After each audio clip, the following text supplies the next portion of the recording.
পড়াশোনা করে তারা উস্তাদের মারের ভয়ে পড়া করে নিয়ে, আমরা একবারও ভাবলাম না আমার আল্লাহ আমাদের ঘরে কিছু কাজ দিয়েছে, এই কাজগুলো যদি আমরা করে না যেতে পারি পাকের কুদরতির সামনে কিয়ামতের দিনে যখন দাঁড়াবো সেই দিন আমরা কি জবাব দেব, সেটা কিন্তু আমরা ভাবলাম না। এখন আমার কথা কে কিভাবে নিচ্ছেন জানি না, তবে মনে রাখবেন কুল্লু নাফসিন যায়িকাতুল মউত, প্রতিটা নফসকে মৃত্যুর স্বাদ চাখতে হবে। এই জমিনের উপরে আমরা দেখে আসছি, দাদু এসছিল চলে গেছে, দাদি এসছিল চলে গেছে, নানা এসছিল চলে গেছে, নানি এসছিল চলে গেছে। এ যুবকেরা অনেকে মনে করছি আমরা তো এখন বুড়ো হব তারপরে মারা যাব। না না, আমরা অনেক যুবকের জানাজায় হাজির হই। হয়েছ না হওনি?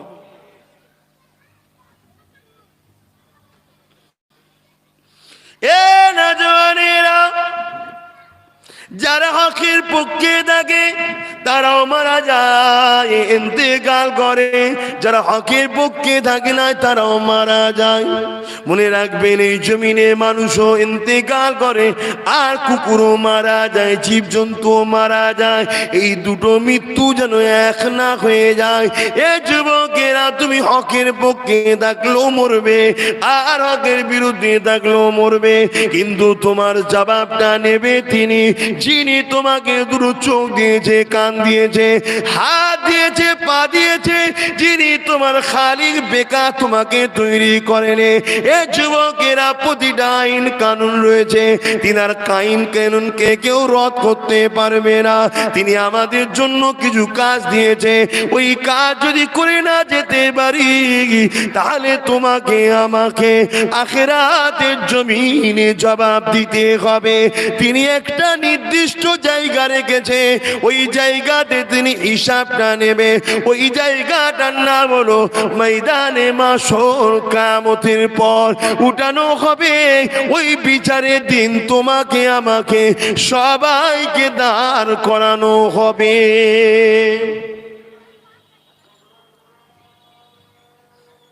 আপনাদের মহল্লায় হচ্ছে জানো যে আপনাদের মহল্লায় কি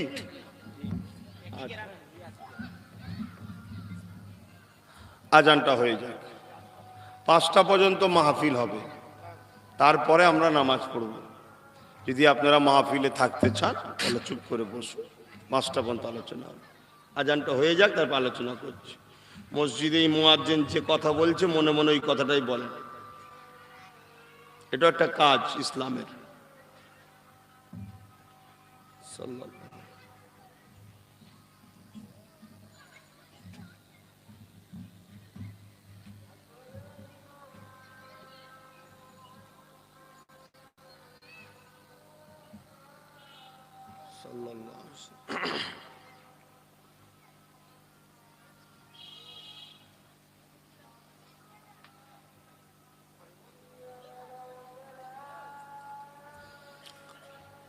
লা হাওলা ওয়ালা কুওয়াতা।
আল্লাহ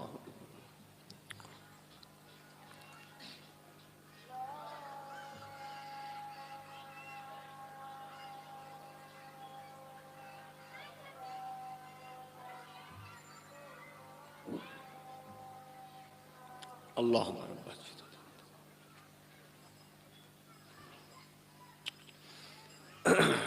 কমিটির ছেলে যারা আছে সংগঠনের, তোমরা এই ফুলটা না দিয়ে যদি একটা চট টাঙিয়ে দিতে, ওই পয়সায় কাজ হয়ে যেত। কত লিত এইটা চট টাঙাতে? এমনি পাতলা একটা চট 1,500-2,000 টাকা লিত, ঠিক না? একটা পাতলা চট উঁচু করে দিলে মানুষগুলো বসতে পারত। কিন্তু ফুলটা উড়াবার কি দরকার ছিল ওগুলো করার? জানি আনন্দ করো, কিন্তু বড্ড বাড়াবাড়ি হয়ে যাচ্ছে। দরুদ শরীফ আল্লাহুম্মা সাল্লি আলা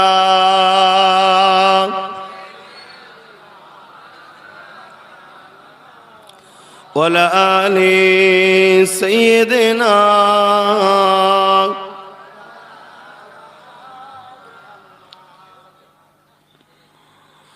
दिल का उजाला नामे मोहम्मद, आँखों का तारा नामे मोहम्मद, दिल का उजाला नामे मोहम्मद, आँखों का तारा नामे मोहम्मद। जन्नत के पत्तों पे अरसे उला पर, जन्नत के पत्तों पे अरसे उला पर आदम ने देखा था नामे मोहम्मद। आहा, আমি সেই নেতাকে ভালোবাসি যার নাম আল্লাহর আরশেও লেখা আছে, জান্নাতের পাতাতেও লেখা আছে। তিনিই হলেন আমার নেতা। জোরে বলুন সুবহানাল্লাহ। এবার যার যার পছন্দ আমার নেতাকে চলে আসুন, আমার নেতাকে ফলো করুন, আমার নেতার কথা মেনে চলুন, পরকালে আমার নেতার সঙ্গে জান্নাতে যাবেন। আর যার যার আমার নেতাকে পছন্দ নয়, যার মন যেই জায়গার সাথে থাকুন, কিন্তু কোন চোর তোমায় পার করতে পারবে না, আমার নেতা পারবে তোমায় পার করতে। জোরে বলুন সুবহানাল্লাহ। কথা ভুল বলছি নাকি? চলে আসুন না বাপ ময়দানে, দেখা যাবে না কি? যদি চান আসুন। ছোটখাটো ভুল টুকটাক হয়ে যায় মানুষের, যদি ভুল না হয় তাহলে আল্লাহর নাম গফুর কেন, গফফার কেন? মাফ করবেন কাকে?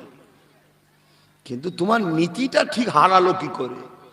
তোমার হুঁশ নাই, তোমার দিনটাকে তোমার চোখের আড়ালে তোমার দ্বারা যে ধ্বংস করানো হচ্ছে। কালচার, তোমার দিনের রীতি, তোমার নীতি শেষ করে দেওয়া হচ্ছে, তোমার হুঁশ নাই। হ্যাঁ, সব তোমার রসুলের দুশ্মনদের কালচার, তোমার ইসলামের দুশ্মনদের কালচার, তোমার আল্লাহর বিরুদ্ধে যারা, তাদের রীতি নীতি কালচার সব তোমাদের মসজিদে, তোমাদের মাদ্রাসায়, তোমাদের ঘরে ঘরে ঢুকিয়ে দেওয়া হচ্ছে। তোমাদের হুঁশ নাই। সব আব্বাস সিদ্দিকী বলতে হবে, নিজেকে মাথা খাটাতে হবে না? একটু মাথা খাটাও, একটু ব্রেন খাটাও।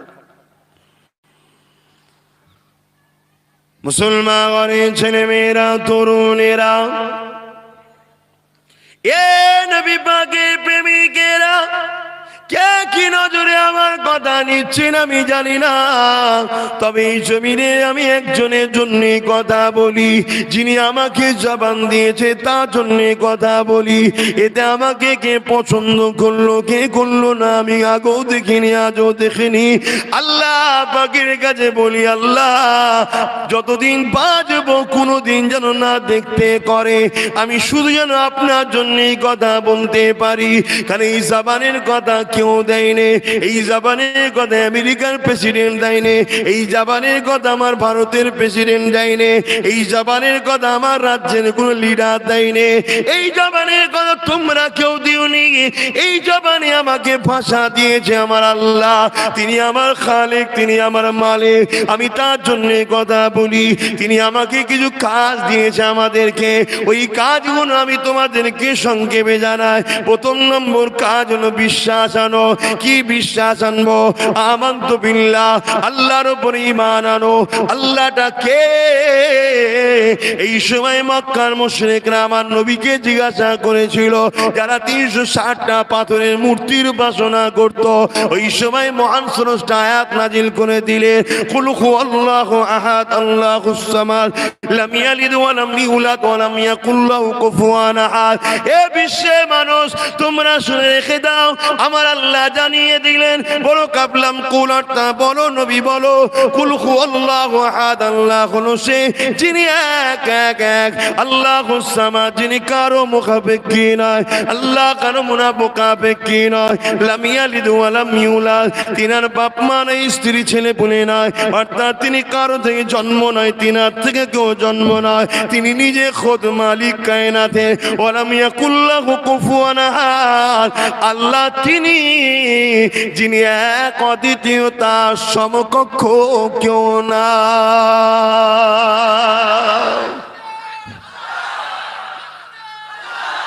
এ যুবকেরা, একটু আমার ভাষায় তোমাকে বুঝাই, আল্লাহ কে? আল্লাহ তিনি যিনি ছাড় দেয়, ছেড়ে দেয় না। আল্লাহ তিনি যিনি ফেরাউনকে ছাড় দিয়েছিল, বেটাকে পরে ধরে কাচার মেরে ডুবিয়ে ডুবিয়ে পানিতে মেরেছে, যেমন ছুঁচো ডুবোই, ওঠে আর নাবে, উঠে আর নাবে, ফুস করে ওঠে আর ফুস করে ঢোকে। এইভাবে পৃথিবীর রাজাকে চুবিয়ে চুবিয়ে যিনি মেরেছে, তিনি হলেন আমার মালিক আল্লাহ।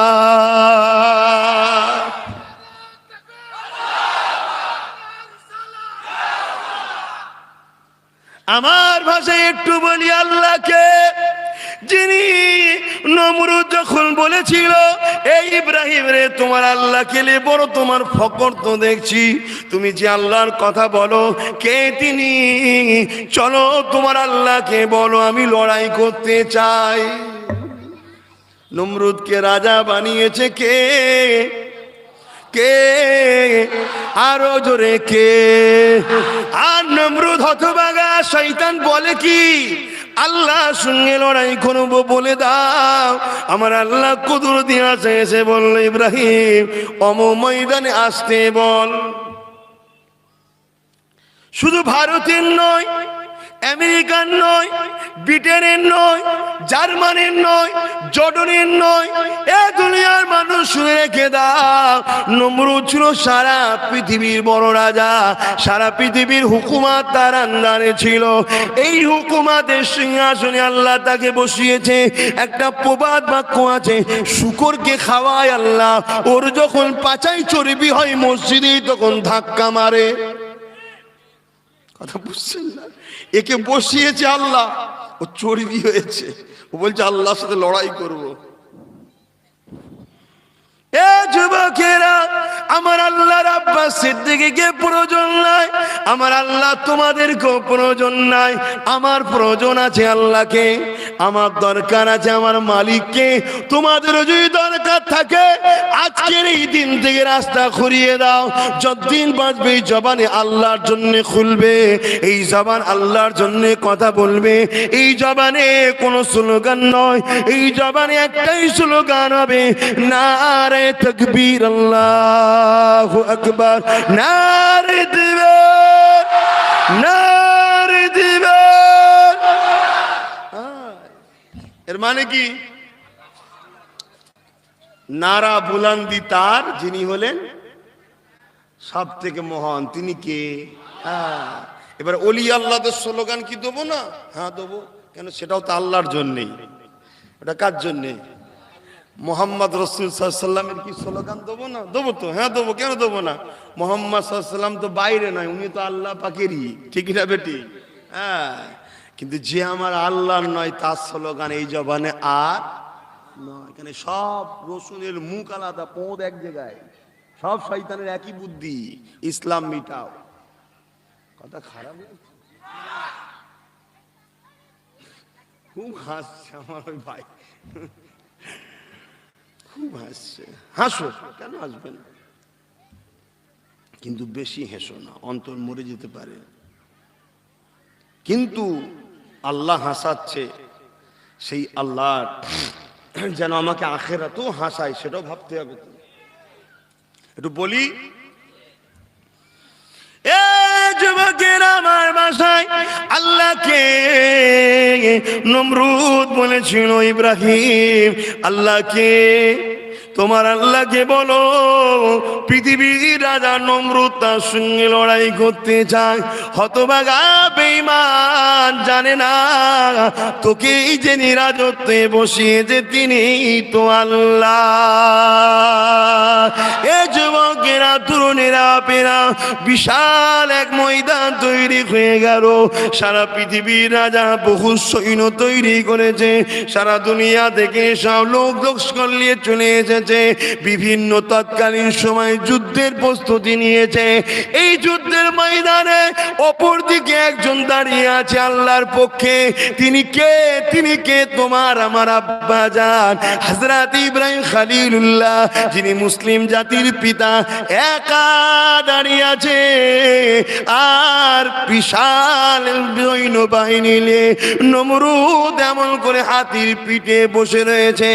এ যুবকেরা, সময় চলে যাচ্ছে, নমরুদ বারবার বলে ইব্রাহিম তোমার আল্লাহ ভয় খেয়ে গেছে, নাউজুবিল্লাহ, এখনো কেন আসে না? ইব্রাহিম নবী মুচকি হাসে, কারণ ইব্রাহিম নবী জানে ওয়াদাল্লাহি হাক্কুন, আল্লাহর ওয়াদা হলো সত্য। আর ইব্রাহিম নবী জানে আজ এই শয়তান চিরতরের মতো ফেঁসে গেছে, এর বিচার আজকেই ফাইসাল্লা হয়ে যাবে। কারণ এ বড্ড উড়ছিল, এবারের ডোর কাটা হবে, জমিনে থুবড়ে পড়ে। এ যুবকেরা, এমন সময় দেখা যায় একটা বিকট আওয়াজ হচ্ছে, শো শো গো গো করে আওয়াজ আসছে। দূর থেকে কি যেন আসছে আসমানের দিক দিয়ে, বিশাল একটা এলাকা কালো হয়ে যত আগে আগে আসে আওয়াজটা বাড়তে লেগেছে। আমার আল্লাহ তার সৈন্য পাঠিয়ে দিয়েছে, তার সৃষ্টি মখলুক মশাকে পাঠিয়েছে। বলুন আল্লাহু আকবার।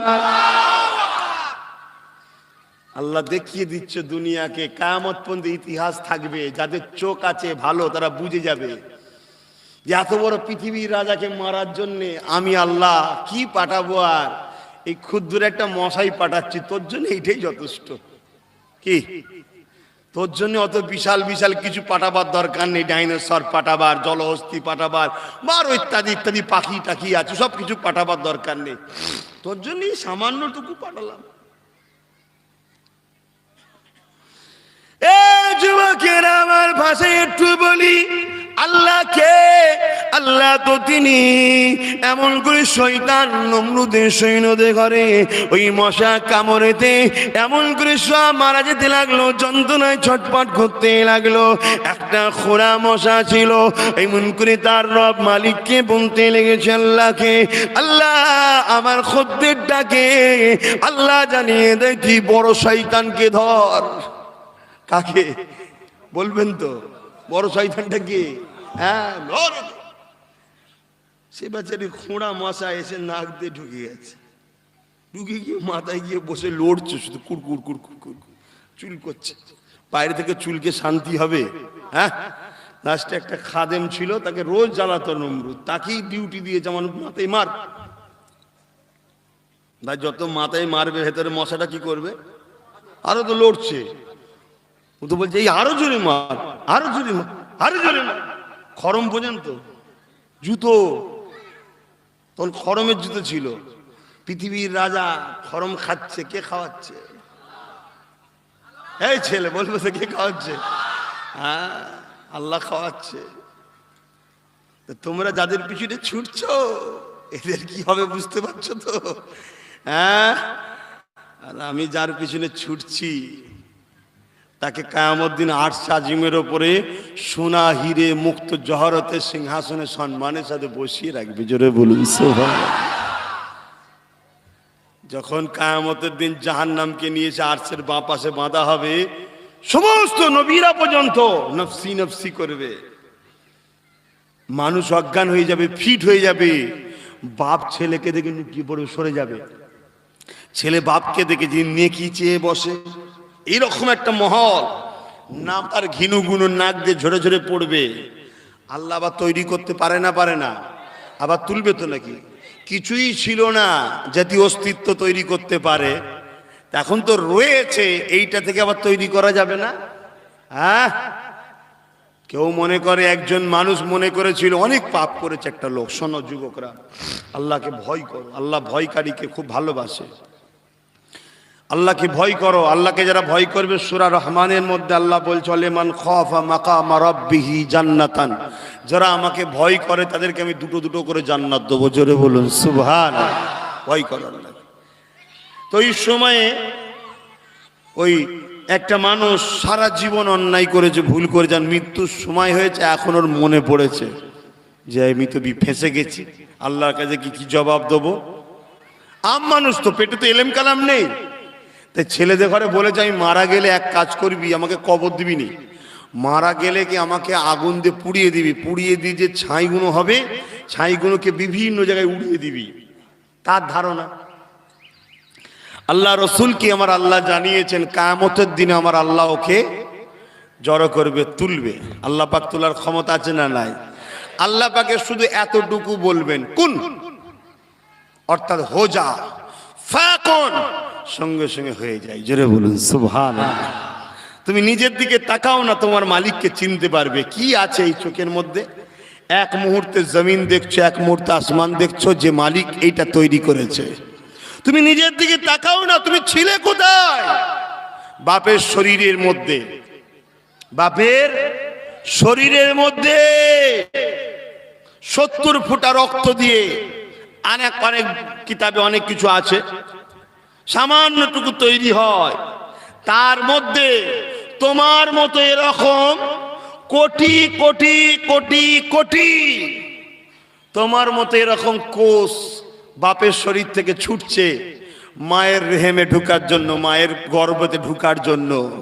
সব কটাকে আমার আল্লাহ রাস্তায় মেরে দিয়েছে, তোমাকে কিন্তু আমার আল্লাহ বাঁচিয়ে দিয়েছে, তাই মায়ের রেহেমে ঢুকতে দিয়েছে। জোরে বলুন সুবহানাল্লাহ। তুমি দুনিয়ায় এসেছো, মায়ের পেটে বড় হয়েছো, এসব তৈরি করেছে যিনি, তিনি তোমাকে আবার তৈরি করতে পারে না? আর তিনি কত সুন্দর সিস্টেম, তিনার কুদরতি ক্ষমতা। এই একতলা ছাদের উপরে যদি কেউ সামান্য চলাফেরা করে বা ঠুক ঠুক ঠুক ঠুক করে আওয়াজ করে, তলার লোক ঘুমোতে পারবে না আওয়াজে, ঠিক না বেটি?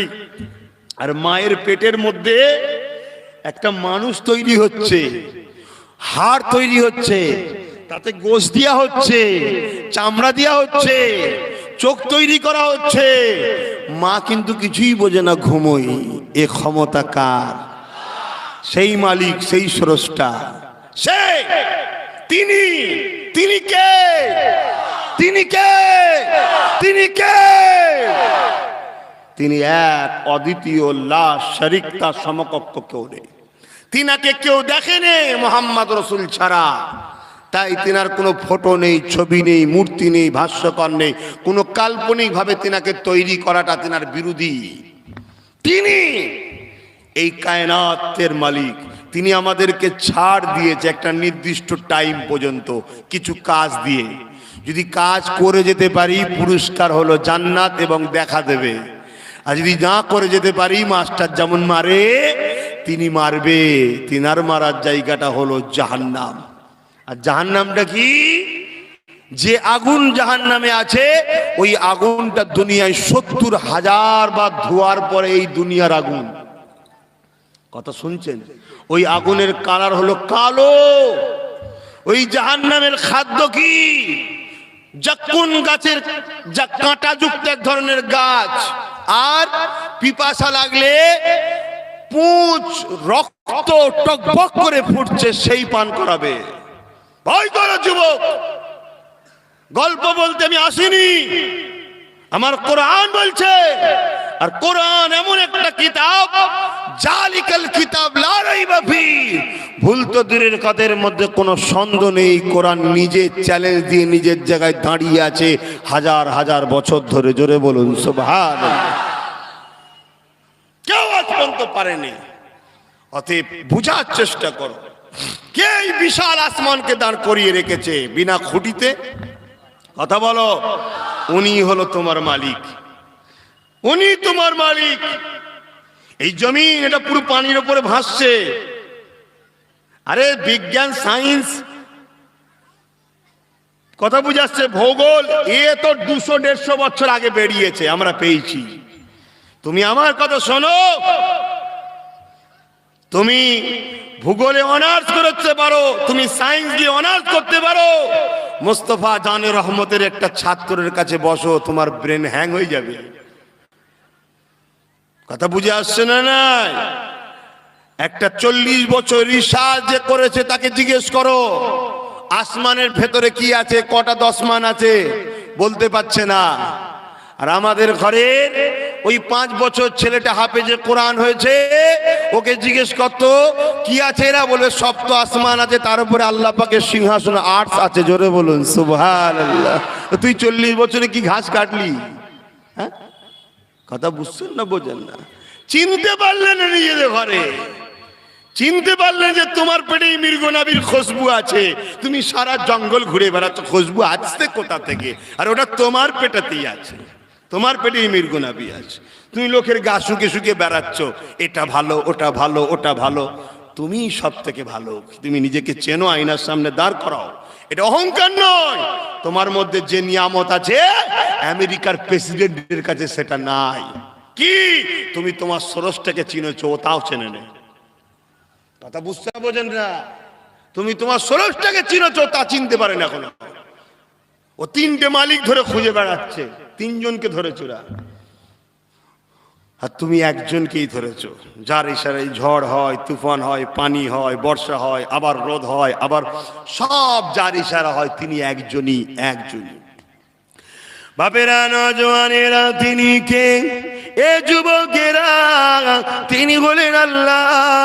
কিছুদিন আগে মুসাইলামাতুল কাজ্জাব, এ যুবকেরা এমন করে কিছুদিন আগে ইনোসেন্স অফ মুসলিম বলে একটা ফিল্ম বার হয়েছিল। ওই ফিল্মে কয়েকজন সন্ত্রাস ইসলামকে অপমান করার চক্রান্ত করেছিল। এ দুনিয়া মানুষেরা, এটা আল্লাহ পাক মুমিনদের জন্য অফার দেয়। অনেক মুমিন দেখা যায় এই ফিল্মের প্রতিবাদের রাস্তায় নেমেছে, কাজ কাম লস করে দিয়ে নেমেছে, চিৎকার দিয়ে নেমেছে, অনেকের জন্য জেল খেটেছে, অনেকে মার খেয়েছে, অনেক কিছু হয়েছে। কেন তুমি করেছো? না, আমার নেতাকে আমি ভালোবাসি, আমার নেতা কাউকে অপমান করতে বলে না, কিন্তু আমার নেতাকে বারবার কেন অপমান করা হয়, এই জন্য আমি আমার অধিকার নিয়ে আন্দোলন করতে নেমেছি। কিন্তু ইবলিসের চালাদের হাতে ক্ষমতা, তারা জোর করে জুলুম অত্যাচার করেছে। এর বিনিময়ে আল্লাহ আমাদের ছোট ছোট এবং কবিরা গুনাহ খাতাকে মাফ করে দেয়। এ যুবকেরা, ওই জালিম গুনার বিচার কিন্তু আমার আল্লাহ পাক তিনি নিজে করেছেন। পরবর্তী সময় পরে দেখা যায় কোন একটা জালিয়াতি কেসেতে তাদের ফাঁসি পর্যন্ত হয়েছিল। এ যুবকেরা, তরুণেরা, খোদা কাউকে ছাড় দেয়, ছেড়ে কিন্তু দেয় না আল্লাহ পাকটাকে। এ যুবকেরা, তরুণেরা, আল্লাহ পাক তিনি যিনি সবর করে বান্দাকে সুযোগ দেয়, এ বান্দারে আয় ফিরে আয়, তিনি তো মালিক। আমার আলোচনা বুঝছেন তো নাকি? তাহলে আল্লাহর উপরে ঈমান আনতে হবে, এটা কাজ আমাদের, সর্বপ্রথম কাজ। এই কাজটা আবার এমন একটা কাজ, এখানে যাররা পরিমাণ কোন রকম তুলনা করতে পারছি না, যেগুলো চোখেও দেখা যায় না, এত ছোট্ট জিনিস পরিমাণেও কোন রকম ভুল যদি এই কাজের মধ্যে হয়, ওটা আর চলবে না। অর্থাৎ বিশ্বাসে কোন রকম খুঁত থাকলে হবে না। দ্বিতীয় নম্বর কাজ কি? দৈনিক 5 বার সেই রবের কাছে রুকু সেজদা দেওয়া। জোরে বলুন সুবহানাল্লাহ। এটা আমার স্রষ্টা কাজ দিয়েছে, শুধু তোমাকে নয় তাম পৃথিবীর মানুষকে এই কাজ দিয়েছে। কিন্তু যারা ঈমান নিয়ে আসবে তাদের জন্য দ্বিতীয় কাজ। প্রথমটা ছেড়ে দিয়ে দ্বিতীয়টা করে কোনো লাভ নাই। আগে প্রথমটা বিশ্বাস করো আল্লাহ ছাড়া কোনো এলাহা নাই, মালিক নাই, খালিক নাই, স্রষ্টা নাই। আর দ্বিতীয় নম্বর হলো মুহাম্মদ সাল্লাল্লাহু আলাইহি সাল্লাম, তেনার প্রেরিত রাসূল, নবী, পয়গম্বর, পথ প্রদর্শক, মেসেঞ্জার। তিনি আমাদের কাছে এসেছেন আল্লাহর বাণী শোনাতে, আল্লাহর সঙ্গে আমাদের সঙ্গে সম্পর্ক জুড়ে দিতে। দ্বিতীয় নম্বর হলো 5 ওয়াক্ত নামাজ, যেখানে রুকু সেজদা। 3 নম্বর হলো 1 মাস রোজা। আর এই যে কাজ বললাম নামাজ আর রোজা, মেডিকেল বলছে এতে আমাদের বহুত উপকার আছে। এক তো মহান স্রষ্টার দাসত্ব, কিন্তু দুনিয়াবি দিকে এগুলো আমাদের বিশাল উপকার। পৃথিবী বিখ্যাত ক্যান্সারের ডাক্তার, সে রিসার্চ করে বলেছে ক্যান্সারের একটা সমাধান পেয়েছি, ওষুধ পাইনি। কেমো টেমো এগুলো ক্যান্সারের ওষুধ নয়, এগুলো কোন রকম দাবিয়ে রাখা হয়। কথা বুঝছেন না, বোঝেন না? কিন্তু ক্যান্সারের একটা বড় সমাধান পাওয়া গেছে। তাকে জিজ্ঞেস করা হচ্ছে কি সমাধান? ক্যান্সারের যে পোকাগুলো আছে, এই পোকাকে ঘুমিয়ে দমিয়ে রাখতে হবে। তার জন্য তোমাকে সব থেকে উত্তম পন্থা হলো শুকিয়ে থাকতে হবে। বলবেন না আল্লাহু আকবার? তাকে জিজ্ঞেস করা হচ্ছে কতক্ষণ? সে তখন বলছে কম করে দৈনিক 15, 16, 17 ঘন্টা। জোরে বলুন সুবহানাল্লাহ। 1500 বছর আগে মুস্তাফা জানের রহমতের মাধ্যম দিয়ে মহান স্রষ্টা আমাদেরকে জানালো, বছরে 1 মাস তোরা 15, 16, 17 ঘন্টা থুতু পর্যন্ত ইচ্ছা করে খাবি না, শুকিয়ে থাক।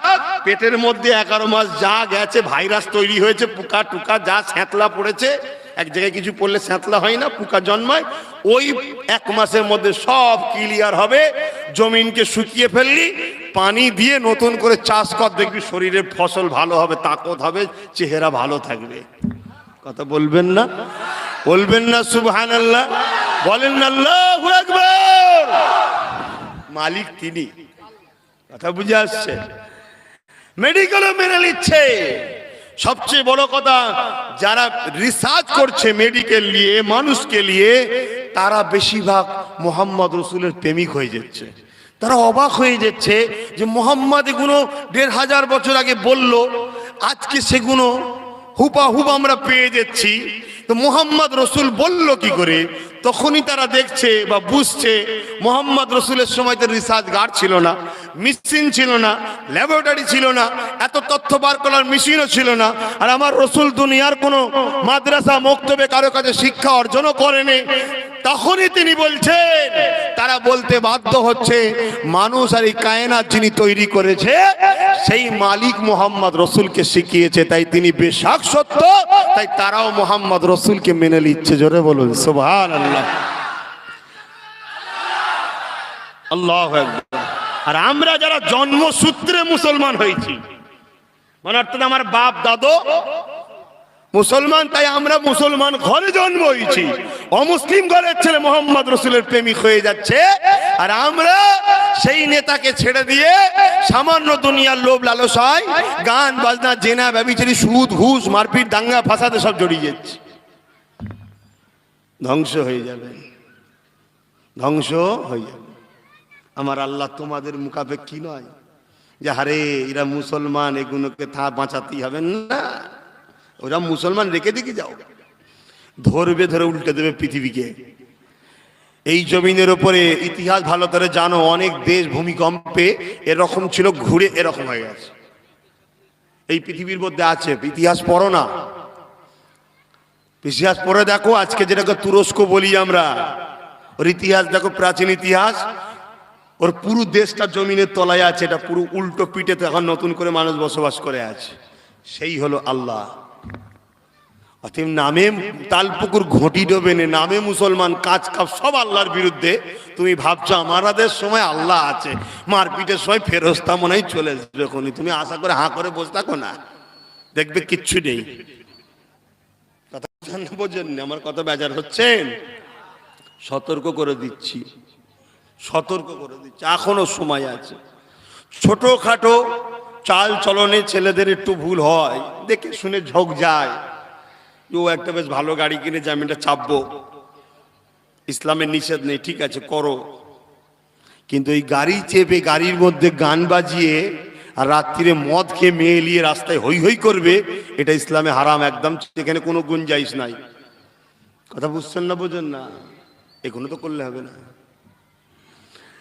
জায়গা সে সময় দিয়ে খেয়াল করে আমি আলোচনার দিকে শর্ট করতে লেগেছি। তবে মনে রাখবেন, এই জমিনের ওপরে আমাদের মালিক, আমাদের স্রষ্টা, যিনি আমাদেরকে বাঁচিয়ে রেখেছেন, নিঃশ্বাস দিয়েছে, এ যুবকেরা তরুণেরা বিমা তো তিনি দেয় আমাদেরকে সজাগ করার জন্যে।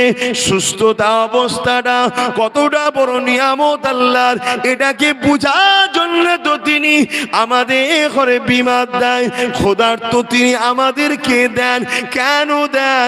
যখন আমরা খেতে পাই, এই খাওয়াটা যে কত বড় সৌভাগ্য নিয়ামত তিনার পক্ষ থেকে, এটাকে বুঝাবার জন্য দেয়। রোজার মাসে রোজাটা একদিকে আমাদের যেমন উপকার, আর একদিকে গরিবের কত কষ্ট, ওটাও আমাদেরকে বুঝাবার একটা শিক্ষা দেয়। এ যুবকেরা, তরুণেরা, বাপেরা, তাই বলে দিয়ে যায় কিয়ামতের দিনে কিন্তু তিনার সামনে দাঁড়াতে হবে। এই জমিনে অনেকে রয়েছে মাকে রাতের অন্ধকারে বকেছে, মেরেছে, দুনিয়ার কেউ জানে না। ওর বিচার কোনো থানা কোর্টেতে হয়নি, ওর বিচার হওয়া দরকার আছে না নাই? ওর বিচার দুনিয়ার কেউ করেনি, কিন্তু বিচার ওর অবশ্যই এক জায়গায় হবে। সেই বিচারটা যিনি নেবে তিনি হলেন আল্লাহ, যিনি মায়ের মর্যাদা দিয়েছিল। ছেলে মাকে গালি দিয়েছে, বকেছে, মেরেছে, কেউ দুনিয়া দেখেনি, ওর বিচারটা হবে সেই বিচারের দিনেতে। এই জমিনের ওপরে আমি পীর সাহেব, আমি পীরের ছেলে, আমার পিছনে লাখ লাখ লোক দৌড়ে বেড়ায়। আমি দুনিয়া জমিনে কোন একটা মানুষের জমিকে দখল করে নিলাম, থানাকে প্রজের কাছে করে নিলাম, লিডারদের কাছে করে নিলাম, দুনিয়ায় তো আমার বিচার হলো না। এ দুনিয়ার মানুষ শুনে রেখে দাও, বিচারের জায়গা দুনিয়ায় নয়। আল্লাহ কাজ দিয়েছে, টাইমও দিয়েছে, বিচারের দিন একটা নির্দিষ্ট রেখেছে। ওই দিনটা হলো ময়দানে মাশর। কাউকে তিনি বেকার তৈরি করেনি। তোমরা যদি মনে করো খাও দাও ঘুমো বিবি সংসার করো ছেলে পুলে করো আর মরে গেলেই সব শেষ হয়ে যাবে, তাহলে চরম মূর্খের স্বর্গে বাস করছো।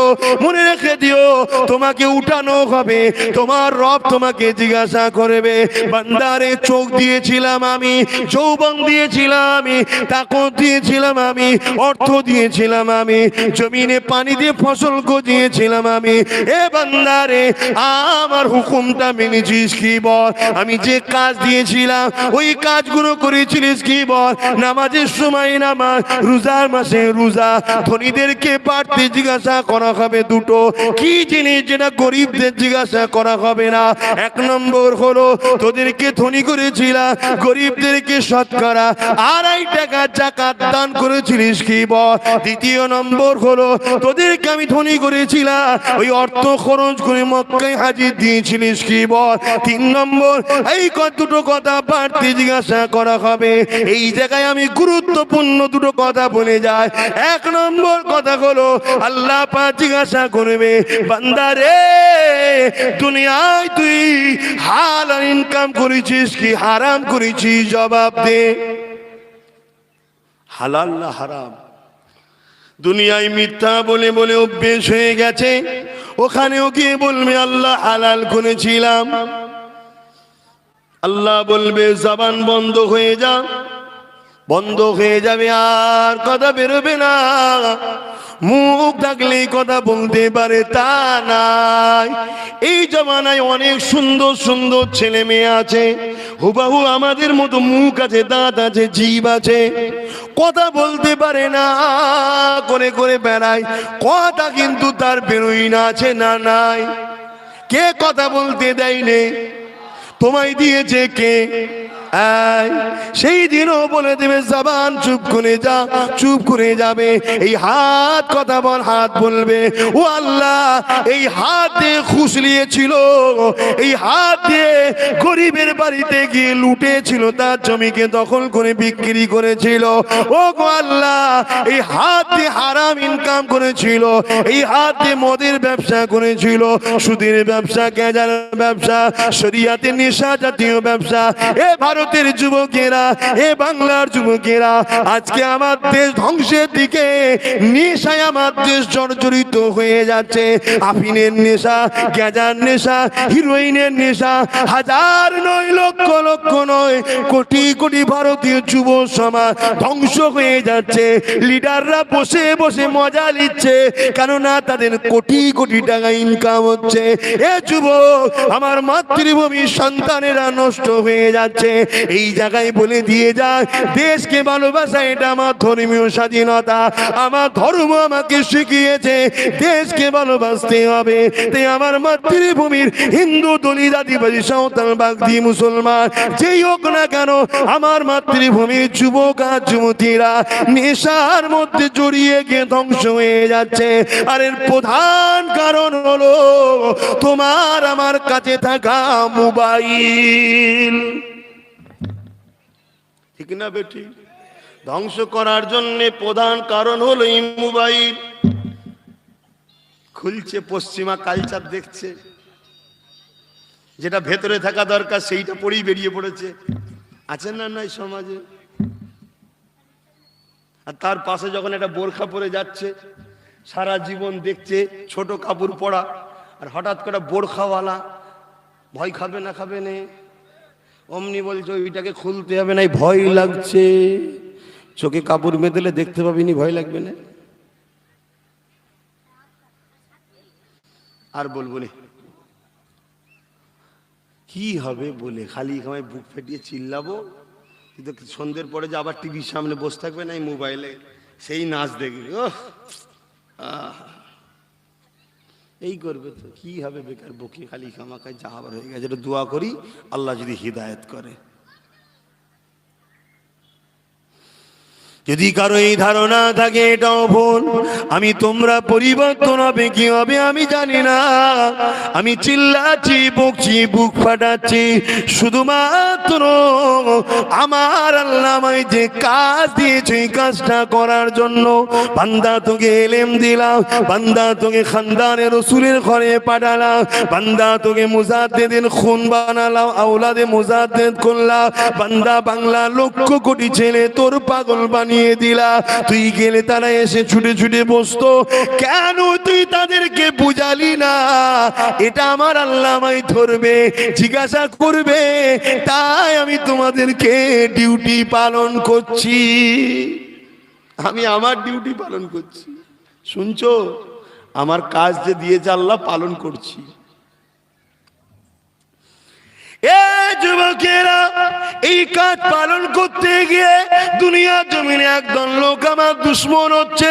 কারণ আমি যখন বলবো মদ খেও না, মদ তোমাদের লিভারের ক্ষতি করবে, মদ তোমাদের যৌবন ক্ষমতাকে নষ্ট করবে, মদ তোমাদের এমন করে পাকস্থলী ক্ষতি করবে, মদ তোমাদের মানুষত্বকে নষ্ট করবে, মদ তোমাদেরকে সমাজে ক্রিমিনাল বানিয়ে দেবে, তোমাদেরকে এমন খারাপ রাস্তায় নিয়ে যাবে। এই সমাজে যত ক্রাইম হয় 100-র মধ্যে 80টা ক্রাইম হয় মদের জন্য, মদের জন্য। এই কিছুদিন আগে সোশ্যাল মিডিয়ায় দেখছিলাম, মদ খেয়ে নিজের বন্ধুকে খুন করে দিয়ে তার গোশত পর্যন্ত মদের সঙ্গে বসে বসে খাচ্ছে। এই রকম চরিত্রহীন হয়ে যাবে। এ যুব, মদ খেও না, মদ খেও না। এই সময় দুই শ্রেণীর মানুষ এই কথা শুনলে খেপে যাবে। এক হলো মদ কোম্পানি, আর একটা হলো সামনে থেকে ওই কোম্পানির সঙ্গে চুক্তি করেছে, মদকে সমাজে প্রতিষ্ঠিত করে দিতে চাইছে, সেও রেগে যাবে। বুঝতে পারছেন না? কিন্তু আমি যদি না বলি কে রেগে যাবে আমার উপরে? আমি দেখছি এই দুটো ফোচকে, এদের সঙ্গে লড়াই করে পারা যাবে, সেখানে পারা যাবে না, ধরে জাহান্নামে ফেলে দেবে। তো এইরা যদি আমার উপরে জুলুম করে করুক কি যাক, কিন্তু সেইখানে জুলুম সহ্য করা যাবে না, কেন সেখানে জাহান্নামটা খুব কঠিন। এই শুনছো না শুনুনি? তোমরা ওই অঙ্ক তৈরি করো। এবারে তুমি বলতে পারছো না, কিন্তু তুমি বলতে পারোনি তো কি হয়েছে? যে বলে তার তো তুমি সাহারা হতে পারো, তাকে তো ঘিরে তুমি রাখতে পারো। যে আল্লাহ, আব্বাস সিদ্দিকী বলতো, আব্বাস সিদ্দিকীর ডায়ে বায়ে আমরা ঢাল হয়েছিলাম। বলেনি, সবাই বলে না, নবী বলে, সাহাবারা শুনেছে, সাহাবারা বলেছে, তাবিঈরা সাহাবাদেরকে সাপোর্ট করেছে, মুজাদ্দিদ জামান বলেছে, 5 আওলাদ খলিফারা সাপোর্ট করেছে। আজ আমি বলছি তোমাদের তো সাপোর্ট করা দরকার। কেন? বলা আর এই কথাকে সাপোর্ট করা একই সম্মানের অধিকারী হয়। জোরে বলুন সুবহানাল্লাহ।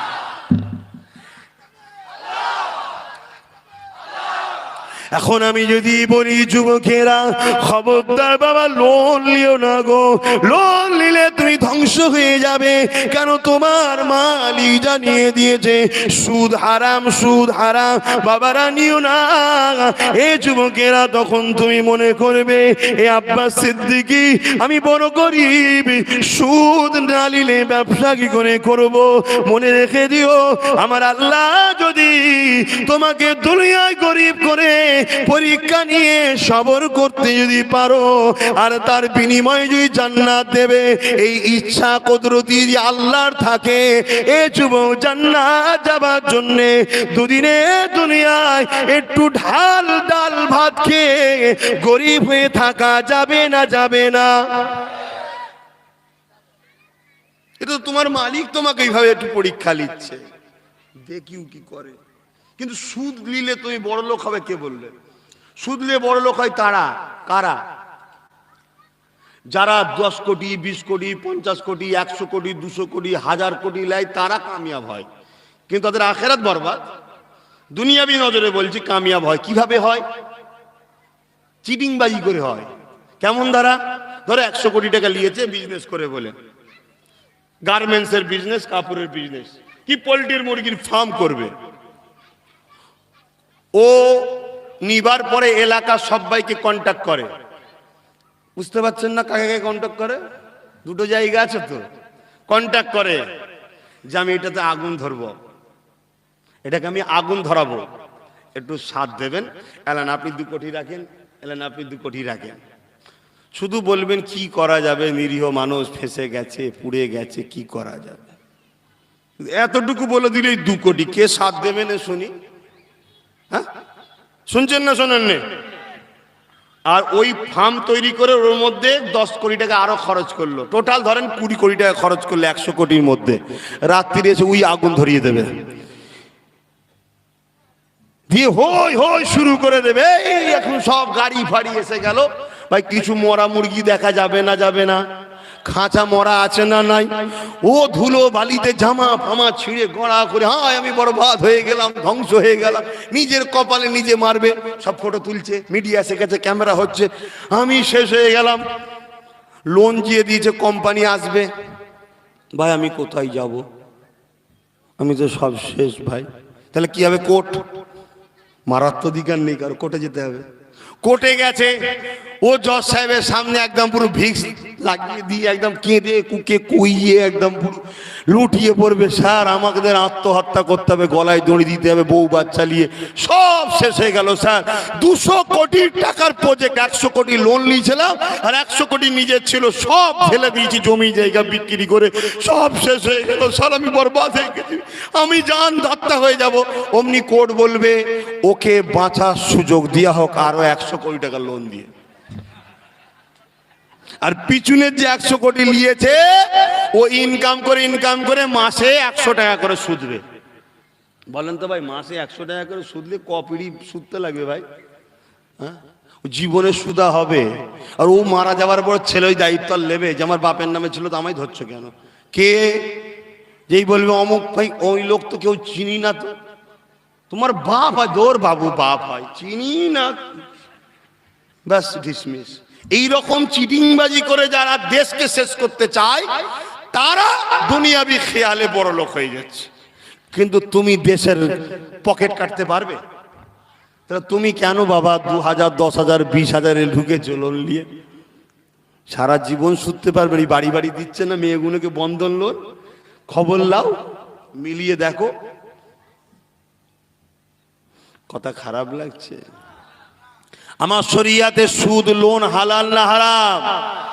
এখন এই কথা যেই বলবো, কেউ একজন 1000 কোটি টাকার ব্যবসায়ী নেবেছে, 1 বছর ঘোরার পরে ওটা 1500 কোটি টাকা হবে, 2 বছর ঘোরার পরে ওটা 2000 কোটি টাকা হবে, 2 বছরে 1000 কোটি টাকা তার লাভ করবে।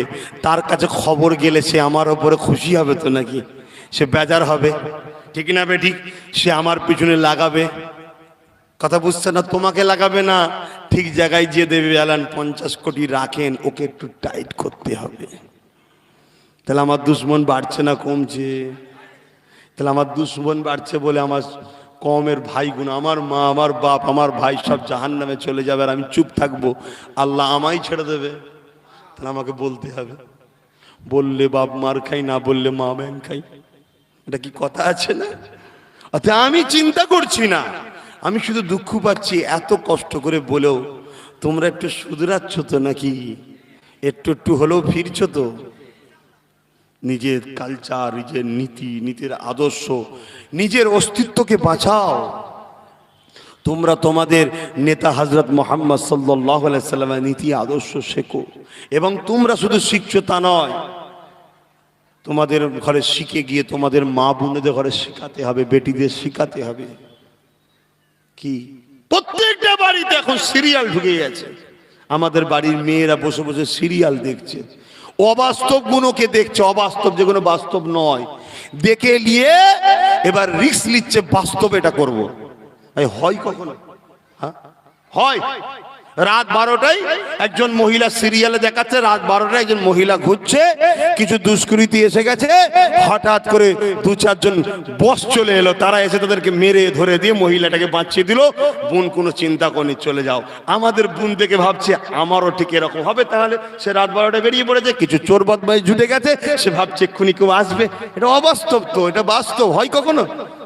এই হয়। আমার পকেটের টাকা নেই, ছিঁড়া জামা, আমি যদি রাস্তা দিয়ে যাই আমাকে চুরি করার কেউ নেই। কিন্তু কারো কাছে যদি হিরে থাকে, জহর থাকে, তার থেকে দামি দামি সম্পদ থাকে, সে যদি রাস্তা দিয়ে যায় চুরি হবার ব্যাপার আছে না নাই? তার পিছনে চোর লাগবে না? লাগবে না?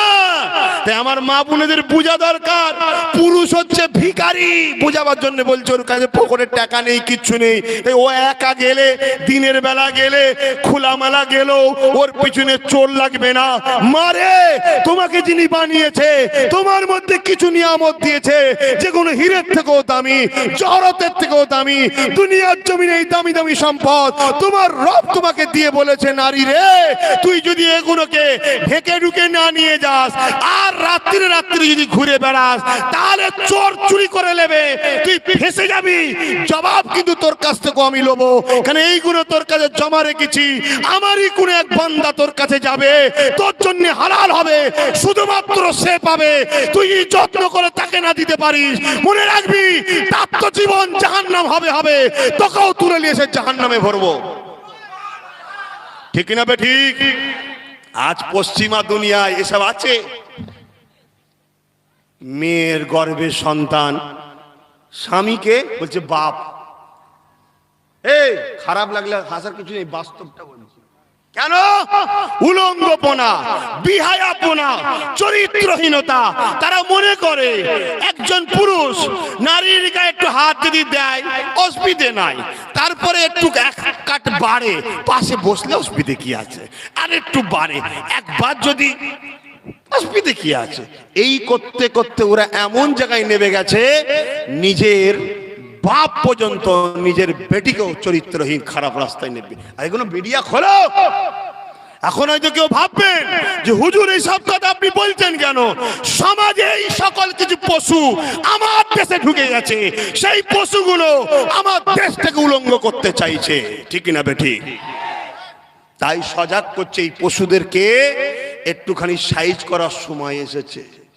যদি না করো তাহলে মনে রেখে দিও, রাত তোমার একটা বোন, তোমার একটা মেয়ে, শুনছেন তো? আমার কথা খারাপ হচ্ছে? মানে কি সময় এসে গেল, ও রাস্তার ধারে কাপড় তুলে বসেছে পায়খানা করতে, ওর দোষ নয়। আমি বলছি ভাই একটু সাইডে সরে যা, বলছে দেখছিস কেন? বুঝতে পারছেন, ওপেন বসেছে দোষ নয়। আর আমি বলি এখানে ওপেন বসে, বলছে দেখলি কেন? মানে সেই সময় এসে গেছে। কে কি বদমাইশি করছে সমস্যা নেই, আমি যদি সেগুলো বলে আমার ছেলেদেরকে বলি এগুলো খারাপ হারাম, তোমরা যেন এরকম পাপে নেবে যাওনি, ওগুলো শয়তানের কাজ, শয়তান করুক, তুমি করুনি। উনি বলছি সব কথা বলবে কেন? এরকম কেউ বলার খদ্দের আছে নাকি? হ্যাঁ, আল্লাহ আমাদেরকে হেদায়েত করে, বল আল্লাহ। এখন যদি ভারতবর্ষে একটা আইন হয়ে যায়, যেমন কিছুদিন আগে একটা আইন নাকি হয়েছে, আমি জানি না, ওই কি 3 তালাকের ব্যাপারে নাকি একটা আইন হয়েছে, কি আমি জানি না। এখানে যারা বসে আছে সব কে কে বিবাহিত একটু হাত তুলবেন, কে কে বিবাহিত একটু হাত তুলবেন ভাই যারা বসে আছেন। আচ্ছা, বিয়ে করেছেন সব, হাত নাবান। কে কে বিয়ে দিবার পরে বউকে তালাক দিচ্ছেন একটু হাত তুলবেন। কেউ তালাক দেয়, ঠিক না বেটি? কেউ তালাক দেয়নি। দেখবেন প্লেনে বা ট্রেনে একটা ইমার্জেন্সি গেট থাকে না, বা বাসও আছে না, গেট থাকে তো নাকি? ওই গেট দিয়ে কোনোদিন কেউ নেমেছেন এখানে? হ্যাঁ, তো গেটটা কেন রেখেছেন ভাই? ফেলে দেন, ওটা ইমার্জেন্সি, ঠিক না বেটি? ওটার প্রয়োজন হচ্ছে না সমাজে, তারপরও কোনোদিন যদি প্রয়োজন হয় জান বাঁচাবার জন্য ওই গেটটা খুলতে হয়। জান যেখানে চলে যাবার ব্যাপার সেইখানে।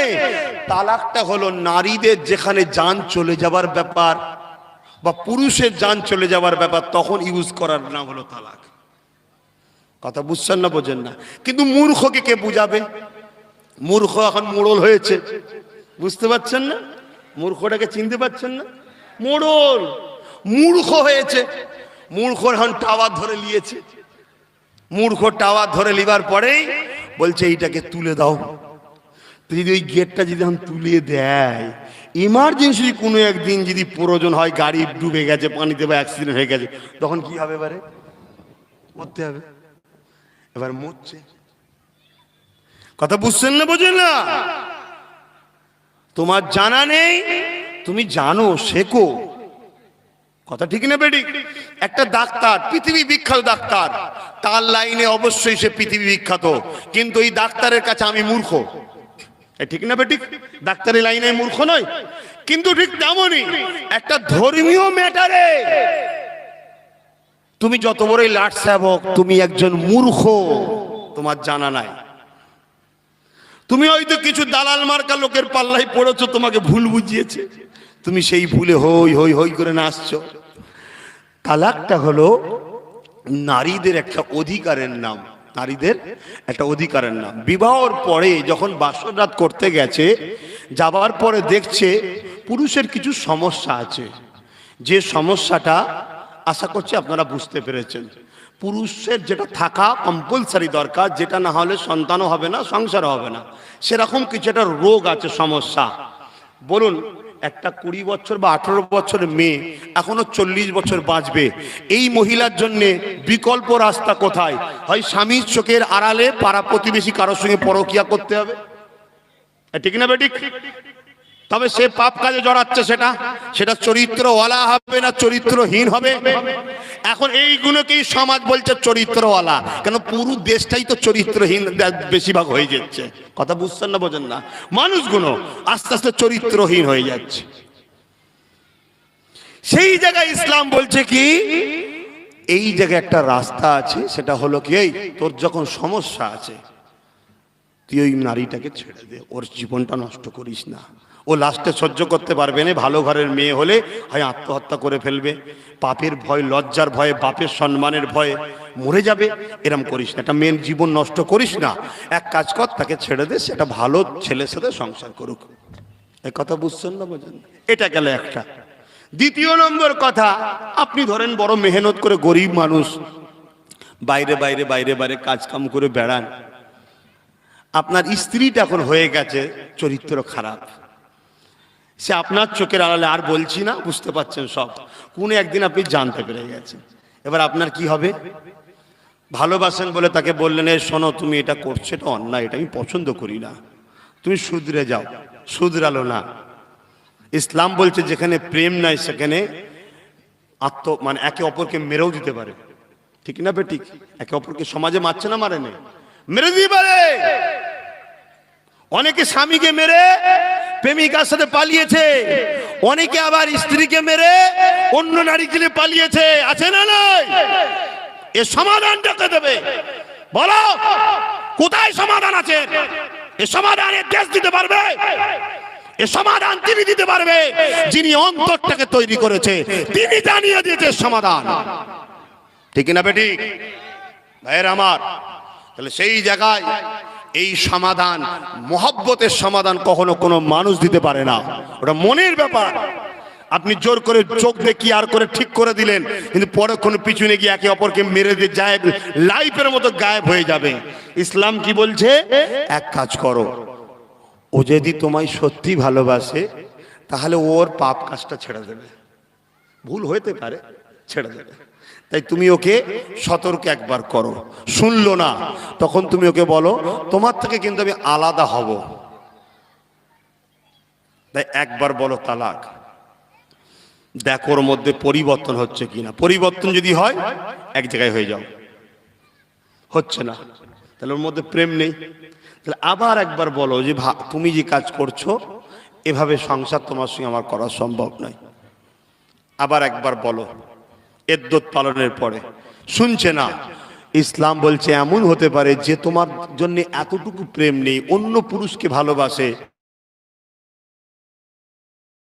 তুমি রাস্তায় থাকবে বা তার কাছে পানি চাইবে, তোমাকে বিষ খাইয়ে মেরে দিতে পারে, পারে না? পারে না। অতএব জানকে বাঁচাবার জন্য, কেন জানের উপরে কিছু নেই, একবার চলে গেলে ফিরবে না। তোমরা এক কাজ করো, ও যাকে ভালোবাসে তার সঙ্গে সংসার করার ওকে সুযোগ করে দাও, ওকে ছেড়ে দাও, দিয়ে তুমি একটা পবিত্র ভালো নারীর সঙ্গে বাকি জীবনটা আবার সংসার করে কাটাও। কিন্তু অসুবিধাটা কোথায় হচ্ছে? এই কথা বুঝছেন না? আমার দেশের কিন্তু এই ধরনের একটা আইন আছে, সেটাও মানুষের তৈরি করা, দেখে পরবর্তী সময় দেখে পরিস্থিতির শিকার হয়ে করেছে, যেটাকে বলা হয় ডিভোর্স। কিন্তু ডিভোর্স একটা মারাত্মক জিনিস রয়েছে, সেটা হলো কি, নারীর লাইফটা বরবাদ হয়ে যায়, ঝুলে রয়ে যায় নারী। কথা বুঝে আসছে না? নাই। এই জায়গাতে আমার বক্তব্য হচ্ছে, এই জায়গায় যে এই ভারতবর্ষে 22 লক্ষর ওপরে নারী এইভাবে স্বামীর থেকে, সংসার থেকে সরে গেছে, তার মধ্যে মাত্র 2 লক্ষ হলো তালাক সিস্টেমে আর 20 লক্ষ হলো ডিভোর্সে। তালাকটা বেশি ক্ষতি করছে না ডিভোর্সটা? তার বেলায় কথা ওঠে, তালাকের বেলায় কথা উঠলো কেন?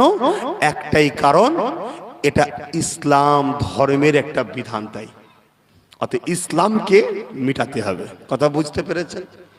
এবার একটা নতুন পরিকল্পনা কিছুদিন আগে শুনলাম, হিজাব। কোথায় ভাই? জোরে বলেন। কর্ণাটকে, তাই তো সবাই বলছে। আহা, এতদিন শুনতাম নাকি চোখে পাওয়ার হয় মানুষের, দেখবেন অনেকে কাছে দেখতে পায় না, দূরে দেখতে পায়, এখন দেখছি আপনাদের কানেও তো পাওয়ার হয়েছে। কর্ণাটকের খবরটা পেয়ে গেছেন, আর মুর্শিদাবাদেরটা পাননে? কর্ণাটকে কিছু থার্ড পার্টি বা স্কুলের ছাত্র, কথা বুঝে আসছে, আর আমার বাংলাতে স্কুলের মাস্টার, কথা বুঝছেন? কি হয়েছে না, হিজাব পরে আসতে পারবে না, হিজাব পরে আসতে পারবে না। কেন? কি সমস্যা? না, ধর্মীয় কোনো কালচার প্রতিষ্ঠানের মধ্যে আনা যাবে না। ভালো কথা, তা শুধু মুসলমানের জন্য কেন, টোটাল সব মানুষের জন্য করা দরকার, ঠিক না বেঠিক? না, ইসলামের কালচার মিটাও, এটা ধর্মীয় ব্যাপার নয়, এটা ইসলামের, তাই মিটাও। এটা যদি অন্য কোন ধর্মের হতো মিটাতাম না, ইসলামের তাই মিটাও। এখানে নারীর হিফাজত হয়, তাই এটাকে মিটাও। আমরা চাই নারীকে ভোগের জিনিস বানাবো, ইসলাম চাই নারীকে মায়ের মর্যাদার আসনে পাঠাবো। 1500 বছরের ইতিহাস খুলে দেখো না, এজিদ কি করেছিল, ফেরাউন কি বলে, আবু জেহেল কি করেছিল? নারী তো ভোগের জিনিস, তাকে ছোট ছোট কাপড় পরিয়ে তাকে উলঙ্গ করে নাচানো হতো। কিছু পশু তাকে নুচে নুচে খেত, তার দেহটাকে শোষণ করত, দুর্বল হতো, ফেলে দিত। এই ছিল তাদের চরিত্র। আবার সেই আইয়ামে জাহিলিয়াতের চরিত্র আবার কিছু বর্তমান মানুষরূপী পশুদের মধ্যে ঢুকছে। সেই পশুর শিকার আপনি কি আপনার মেয়েকে হতে দেবেন? সেই পশুদের ভোগের পাত্রী, লোভের খোরাক আপনার মেয়েকে হতে দেবেন? আপনি কি চান আপনার মেয়ে যাবে বাজারে 10টা পশু আপনার মেয়েকে খারাপ নজরে দেখবে, আপনার মেয়ের শরীরের বিভিন্ন অঙ্গ নিয়ে নানা রকম মন্তব্য করবে? এটা কি আপনারা চান? যে বলছে তাকে জিজ্ঞেস কর, তোর মাকে কি তুই চাস? অমনি খেপে লাল। কথা বুঝছেন না, বোঝেন না? যদি কেউ এইরকম তৈরি করতে চায় তাকেও জিজ্ঞেস কর, এই তুই যে তৈরি করছিস, এই সিস্টেম তৈরি করছিস, তুই কি চাস তোর মেয়েকে, তোর বিবিকে, তোর মাকে লোক খারাপ নজরে দেখো, ছোট্ট ছোট কাপড় পরিয়ে বার করতে তুই চাস? সেও রেগে যাবে। তাহলে যিনি সৃষ্টি করেছেন তিনি তার সৃষ্টি বেউজ্জতি হোক চান?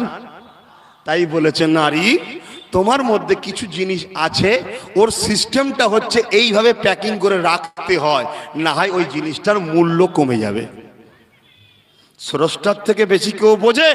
তা এখন যদি ধরুন কোনো অ্যাক্সিডেন্ট ঘটে গেল, নিয়ম হয়ে গেল হিজাব পরা যাবে না, এবার কি করবেন আপনারা?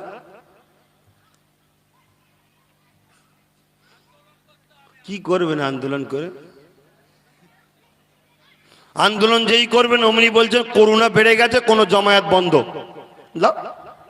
ঘরে যে শুয়ে থাকতে পারে, কি করবেন? আমি জানতে চাইছি আপনাদের কাছে কি করবেন?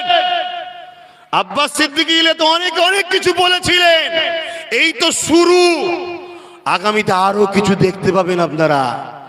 আপনার ঘরের একটা 14-15 বছরের মেয়ে ছোট ছোট কাপড় স্কার্ট পরে স্কুল থেকে আসবে, কোনো একজন সাহেবের নজর পড়ে যাবে, পিছু পিছু পিছু পিছু গাড়ি নিয়ে বাড়িটা দেখে যাবে, রাত্রি 10টায় এসে দরজায় আঘাত দেবে, কে?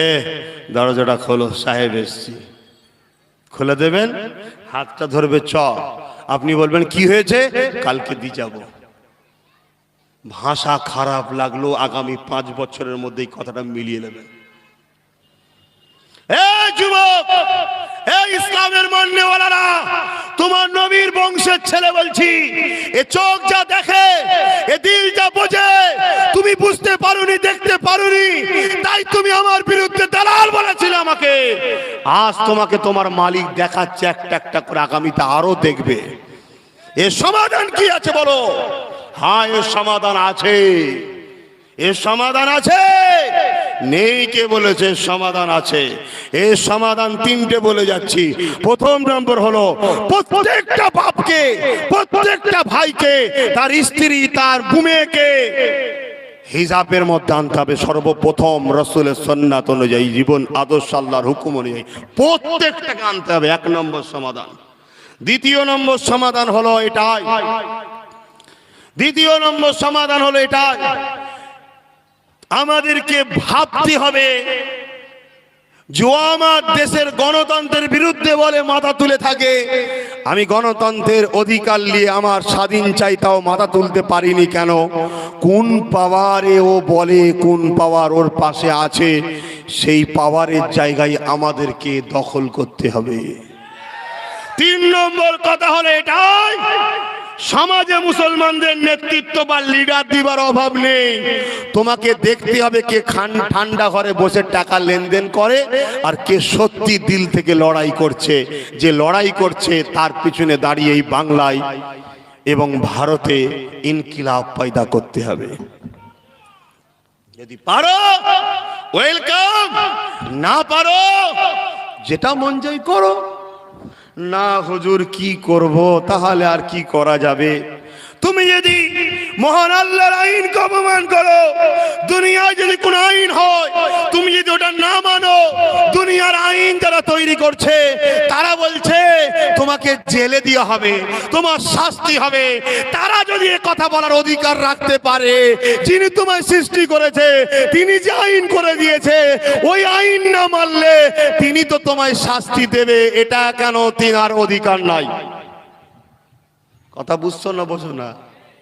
দুনিয়ায় ধরুন আব্বাস সিদ্দিকের আইন করলো, এই আইন স্রষ্টার আইনের বিরুদ্ধে। এখন এই আইন যদি তুমি না মানো, আমি বলছি তোমায় জেল দেবো, মারবো, পিটবো। কথা বুঝছেন না বোঝেন না? কিন্তু তোমরা চেষ্টা করলে আমার মতো আইনওয়ালাকে ঘাড় ধরে নামিয়ে দিতে পারো। এখানে পাওয়ার আছে, করলে পারো। এখানে কিন্তু তুমি ভয়েতে আমার বিরোধী না করে, মার খাবার ভয়ে, জেল খাটার ভয়ে তুমি আমার আইনকে মেনে নিলে।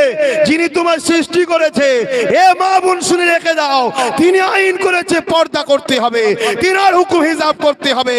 তিনি তোমাকে বাঁচিয়ে রেখেছে, তার আইন তুমি অমান্য করে নিয়েছো।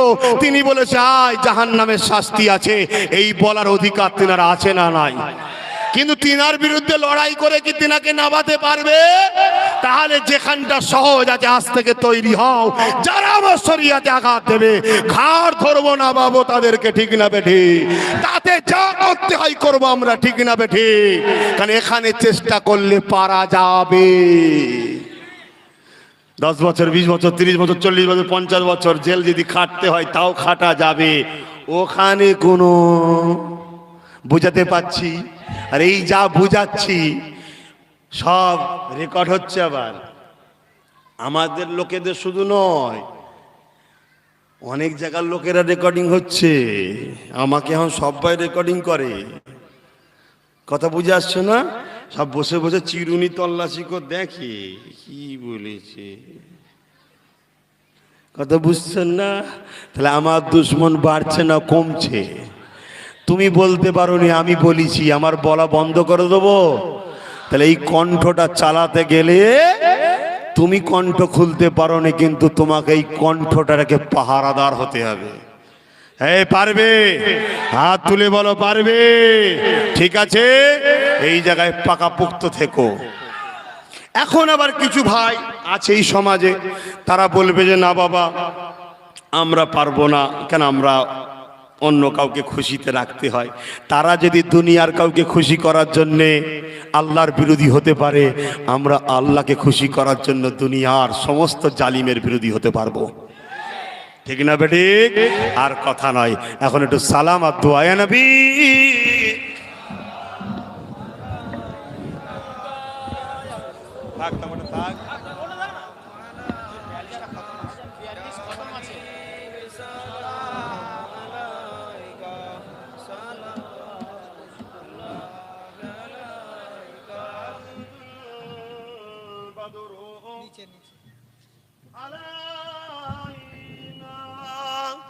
من شنيعات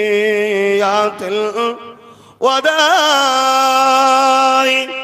وجب الشكر علينا ماذا لله أهداي يا نبي سلام يا رسول سلام يا حبيب সালাম সালাওয়াতুল্লাহ। ভাই সময় একেবারে কম, আসলে বসে যান সকলে। ইয়া রাব্বি একটু দোয়া করে দেবো। ইয়া রাব্বি সাল্লিম ওয়া সাল্লিম দাইমান আবাদ।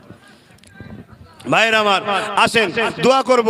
তাহলে দ্বীন ইসলামের জন্য প্রস্তুত, হকের জন্য, ন্যায়ের জন্য প্রস্তুত, আল্লাহ দ্বীনের জন্য প্রস্তুত, ঠিক না বেটি? একটা কথা মনে রাখবেন, যারা এই সব বিরোধী করছে এরা কোনো ধর্মের লোক নয়। ১৫০০ বছর আগে মুস্তাফা জানে রহমত সাল্লাল্লাহু আলাইহি সাল্লাম যখন এসেছিলেন, তখন তিনি এই দাড়ি দেখিয়ে, টুপি দেখিয়ে, জুব্বা দেখিয়ে পৃথিবীর মানুষকে মুগ্ধ করেন। পৃথিবীর মানুষকে মুগ্ধ করেছেন।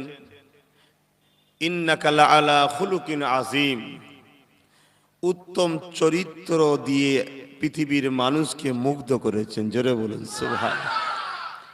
অতএব আমরা যারা ইসলামের অনুসারী, আমাদেরও চরিত্র কোনো জায়গায় ইবলিসের মতো হয়েছে, কোনো জায়গায় ইসলাম বিরোধীদের মতো চরিত্র হয়ে গেছে, কোন কোন ক্ষেত্রে আমাদের চরিত্র দুপায়ে পশুদের ন্যায় হয়ে গেছে। এই জন্যে আজ একদল লোক সেই লোকগুলোকে হাইলাইট করে ইসলামকে আঘাত দিবার চেষ্টা করে। আমি জানি তারা তাদের মিথ্যা দোকানকে ঠেকাতে পারছে না, তাই সুযোগ খুঁজছে। কিন্তু দুঃখের বিষয়, একদল মিডিয়াও উঠে পড়ে লেগেছে। তারাও ওই গুটি কতক অশুভ বর্বর বদমাইশগুলোকেই সর্বসময় হাইলাইট করে দেখাচ্ছে। আর হাজারো লাখো মোস্তফার গোলাম রয়েছে, কোরবান যাক, যাদের চেষ্টা, যাদের ন্যায় সততা, সেগুলোকে কিন্তু মিডিয়া হাইলাইট করে দেখায় না, সেগুলোকে চেপে দেয়। এটা একটা সন্ত্রাসদের চক্রান্ত, এটা একটা জালিমদের চক্রান্ত। তারা ইসলামকে মিটাতে চাইছে, তাদের একটা চক্রান্ত। মনে রাখবেন, আকাশে যখন চাঁদ ওঠে, চামচিকে তখন ডানা দিয়ে চাঁদের আলোকে রুখতে চায়। আজ কিছু চামচিকে বেরিয়েছে, ইসলামের আলোকে রুখতে চাইছে। ইতিপূর্বে এরকম চামচিকে অনেক বেরিয়েছিল, মুসাইলামাতুল কাজ্জাব, এজিদ, কথা বুঝে আসছে না, গোলাম আহমেদ কাদিয়ানি, এইরকম খারিজি, রাফিজি, অনেক চামচিকে বেরিয়েছিল। তারা ওই ডানা দিয়ে ইসলামের আলোকে রুখতে চেয়েছিল, কিন্তু আমার আল্লাহ তাদের ডানাকে ছেড়ে দিয়ে সব জাহান্নামে পেটিয়ে দিয়েছে। এখনো নতুন নতুন করে কিছু উঠছে।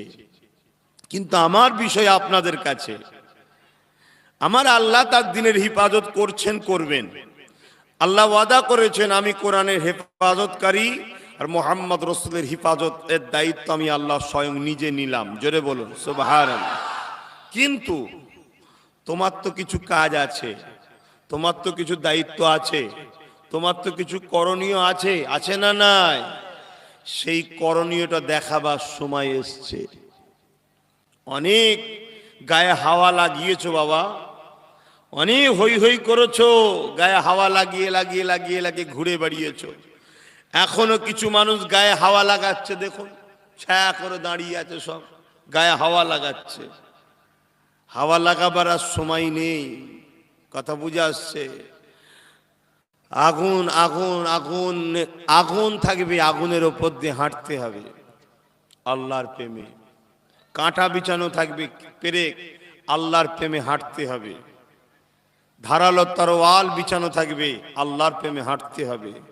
কামান তোমার দিকে করা থাকবে, গোলা রেডি, এক কদম আগালেই তোমার দিকে আগিয়ে আসবে। তোমাকে আল্লাহু আকবার বলে তার দিকেই আগিয়ে যেতে হবে। কথা বুঝে আসছে? সেই দিন এসেছে তোমার পরীক্ষা লিবার। তুমি যদি বলো আমি পারছি না, তাও তোমার মরণ হবে, কিন্তু জাহান্নামে যাবে। আর এক কদম আগিয়ে গিয়ে যদি মরতে পারো, বেহিসাব জান্নাত যাবে। জোরে বলুন সুবহানাল্লাহ। মরতে হবে, সে আমার দেশের প্রধানমন্ত্রী হোক, আর আমেরিকার প্রেসিডেন্ট হোক, আর ফুরফুরা শরীফের আব্বাস সিদ্দিকী হোক, মরতে সবাইকে হবে। রাজপ্রাসাদে থেকেও মৃত্যু থেকে বাঁচতে পারবে না। গভীর সাগরের তলাতে সাবমেরিনের মধ্যে প্রবেশ করে সেখানেও লুকিয়ে বসে থেকেও বাঁচতে পারবে না। জঙ্গলের মধ্যে বাড়ি তৈরি করে নিরাপদ রক্ষীকে পাহারা দিয়েও বাঁচতে পারবে না। আর ফুটপাতের ধারে পড়ে থাকলেই যে মৃত্যু হয়ে যাবে তাও নয়, যেদিন ডেট আছে সেদিনই হবে, সেখানেও বাঁচা যাবে না। অতএব যদি বোঝো তাহলে তৈরি হও, তৈরি হওয়ার সময় হয়েছে। এখনো যদি তোমাদের ঘুম না ভাঙে, আর ঘুম ভাঙিয়েও লাভ নাই। কেন? ঘুম ভেঙে দেখবে তোমার সব শেষ। একটা ঝোড়ো হাওয়া এসেছিল, ছিটে বেড়ার বাড়ি, টালির খোলা, টিনের টাল সব উড়ে চলে গেছে। তুমি খোলা আকাশের তলায় পড়ে আছো, চতুর্দিকে কেউ আর নেই, তুমি দিশে হারা। কথা বুঝে আসছে? আলোচনা করছি, কার বসতে ইচ্ছা যাবে না যাবে আর বলতে পারবো না ভাই। কেন? সত্যি বলতে কি, রোদটা গরম পড়েছে, তবে এতটুকু আমি জানি, অনেক ছেলে বসে আছে, আল্লাহ তাদের ছোট ছোট গুনাহগুলো মাফ করে দেন এবং কিয়ামতের দিনে আল্লাহ তাদেরকে আরশে আজিমের ছায়া দান করেন। বোন আল্লাহ, কত রকম দুনিয়ায় মানুষ আছে, আজকেও এখানে পরীক্ষা। দরুদ শরীফ আল্লাহুম্মা সাল্লি আলা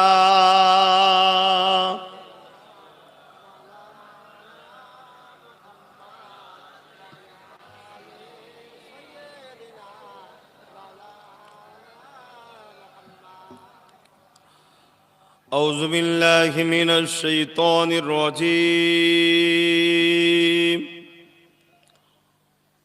بسم الله الرحمن الرحيم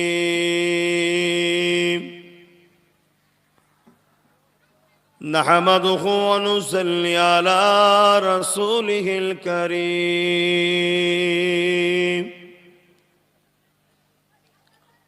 أما بعد فيا أيها الحاضرون رحمكم الله قال الله تعالى في كلام المجيد والفرقان الحميد إن الله وملائكته يصلون على النبي يا أيها الذين آمنوا صلوا عليه وسلموا تسليما اللهم صل على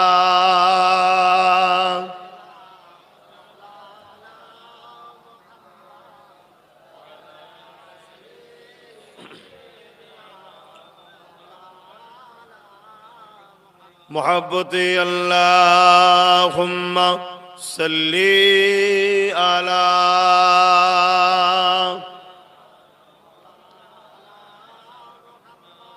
وعلى آل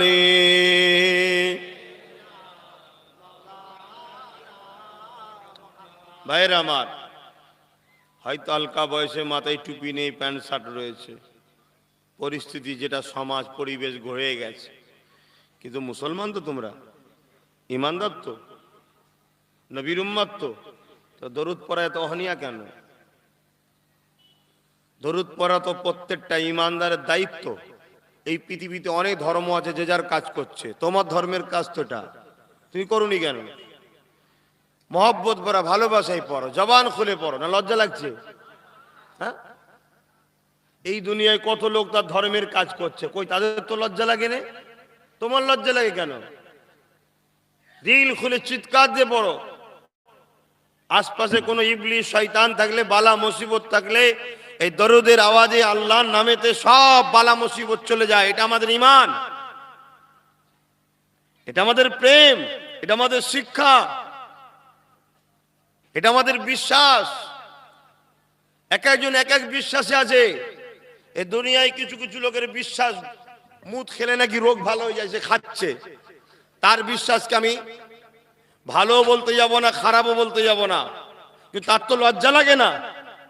তুমি একটা ভালো কথা বলছো কি, আমার নেতার উপরে মালিক তুমি শান্তি দাও, তার পরিবারের উপর শান্তি দাও, তার সহযোগীদের উপরে শান্তি দাও, এ কথাটা ভালো না খারাপ? এর বেলায় গলায় আওয়াজ বেরোয়নি কেন? সে তার বিশ্বাসের কথা বলছে, মুদ খাও রোগ ভালো হবে, তার প্রচার করতে লজ্জা লাগে না? কোন জিনিসই গরুতে হাত বোলালে রোগ ভালো হয়, ভালো খারাপ পরের কথা ভাই, তার বিশ্বাস, তার অধিকার দেশ তাকে দিয়েছে। আমি বুঝাতে চাইছি এটাই, যে তার লজ্জা লাগছে না, সে তার কাজ করছে। কিছু কিছু লোক আছে পুরো উলঙ্গ হয়ে ঘুরছে, সমাজে আছে না নাই? তার ধর্মের কালচার, তার লজ্জাও লাগে না, তার সেখানে অসুবিধাও হচ্ছে না।